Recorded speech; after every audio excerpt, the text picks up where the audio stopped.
So, ikuha na natin. Lagyan na natin ng supply.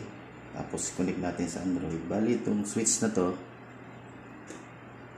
kung itong utility box na to nakakabit sa wall nyo, bali, mangyayari nyan, ganito yung itsura nyan. Instead na mga ordinary na switch, ito yung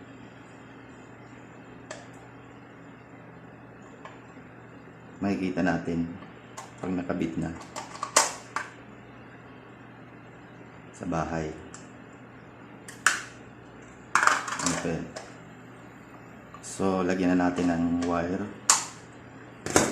Bali, isang bumbilya lang muna. Pero, 4 ang pwede dito makontrol niya.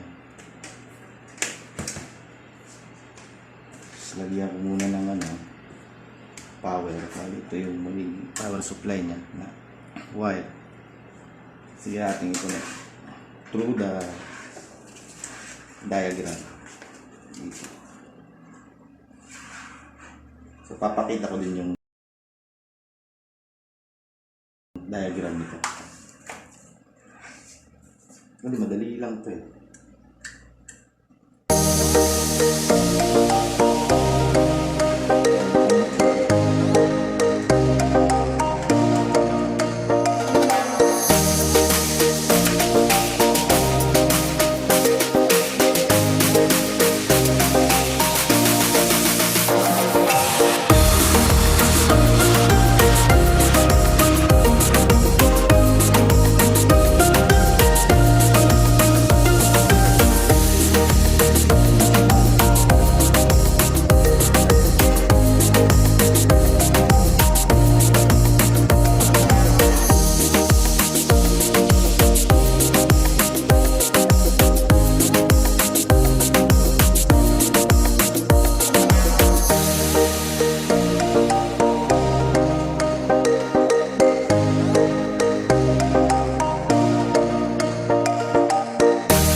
So ito yung utility box na to, ginagamit to sa mga outlet at saka sa mga switch. So karaniwan to ginagamit. So, pag naandito na yan, nasa wall nyo, maganda tingnan kung ganitong switch yung gagamitin nyo. High-tech smart switch.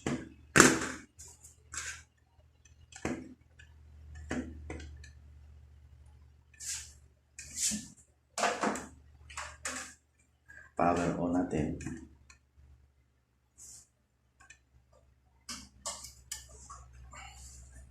Yun.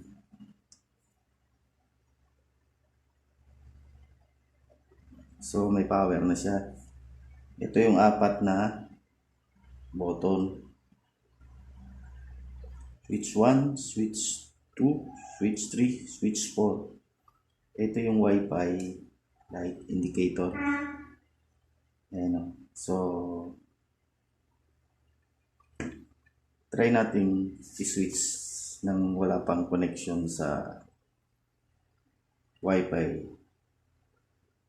Aliyo. Ayan. Ganda ng kulay. Blue. Pag naka-on na siya, blue. Switch 1, switch 2, switch 3, switch 4. Yun. Ilaw na. So, masyadong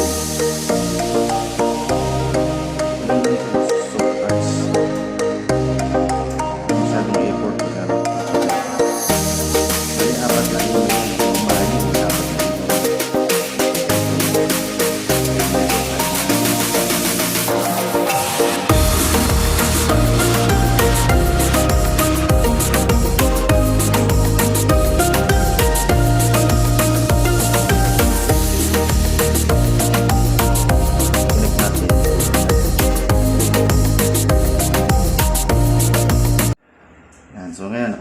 na testing na natin yung smart switch.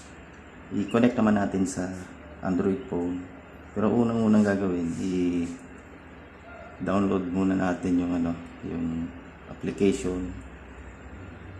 Dito, scan natin yung QR code. Pero na-download ko na to, na-install ko na din. So, gagawin na, kailangan may wifi kayo para makonect. So, ngayon, ito yung niya, application niya, Smart Life. So, open natin yung application.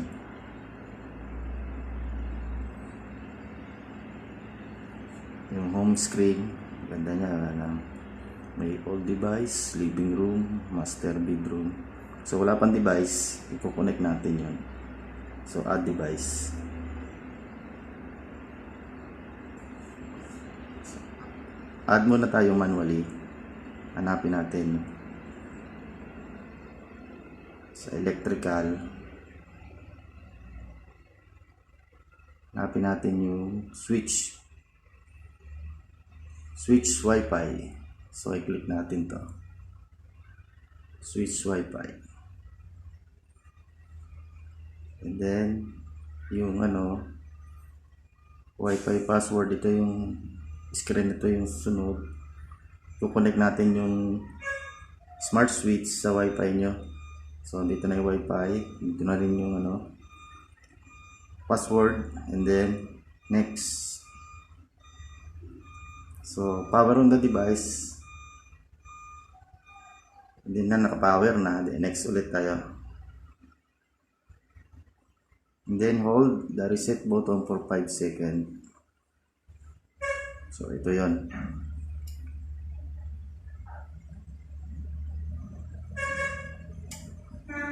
Yun, nagbi-blink na. So next tayo, next.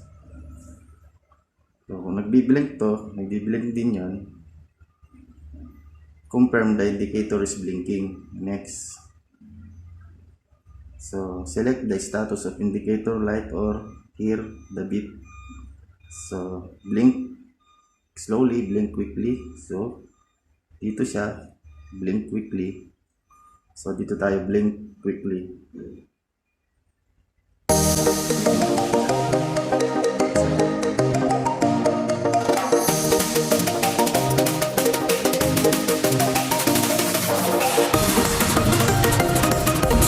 So nawala na yung yung ilaw na blue dito, Wi-Fi meaning connected na siya, connected na siya. So antayin na lang natin na matapos tong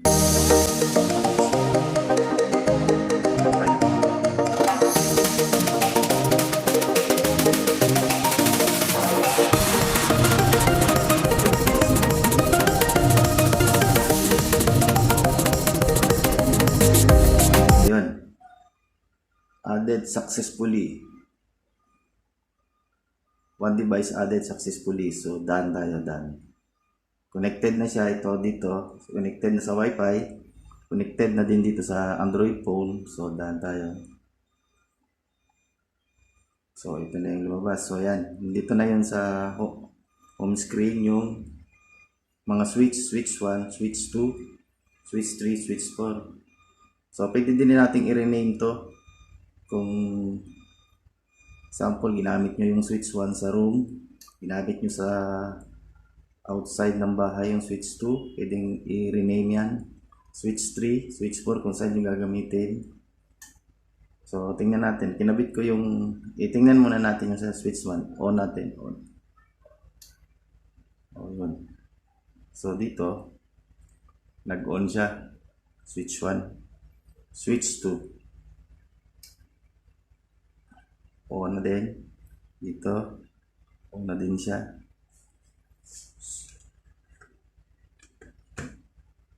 Para makita. Switch 3. Dito sa cellphone. Yun. On na. On din dito. So, ito na yung number 4. Yung may ilaw. Pinabitan ko. O. Switch number 4. So namatay din. Switch number 4. So kahit nasaan kayong lugar, as long as may internet, may signal, makokontrol nyo yung ilaw nyo sa bahay. So pwede din to sa manual. Kung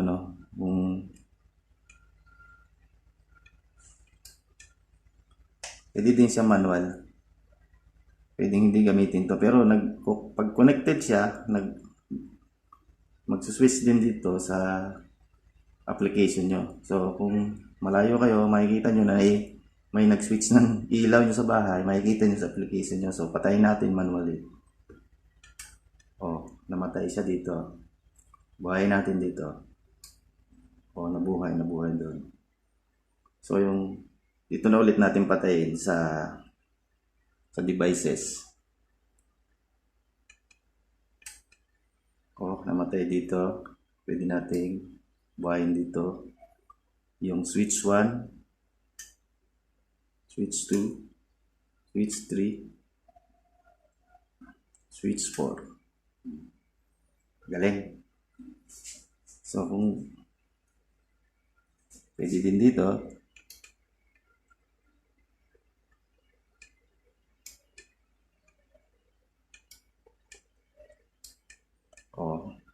pwede din dito mong patayin sa cellphone mo. Kung i-edit mo yung switch 1 kung saan nyo ginamit, long press mo lang yung switch name. So edit. Lagyan natin example living room. Yan, save. So nakalagay na doon living room. So itong switch 4 yung may ilaw, lagay natin ng long press natin, i-edit natin, lagyan natin na backyard. So save. Ayun, backyard na. Nakalagay. On natin. On. Off. Off. Galing. Okay.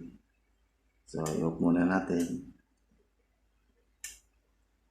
So, marami to. Pwede mong pagsabay-sabayin lahat yan para dito. All on. On na siya lahat. And then all off. Pwede mo ding lagyan ng timer. Example, yung living room, yung backyard. Lagyan mo ng timer. Kung after mag-add tayo ng timer, example, mag-count na ng 100, saka siya iilaw. So, pwede din.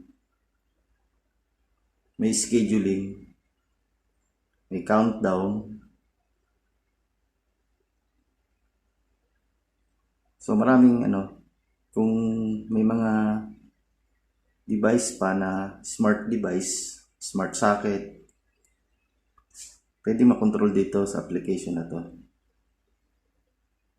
Ganda nito. Smart house na.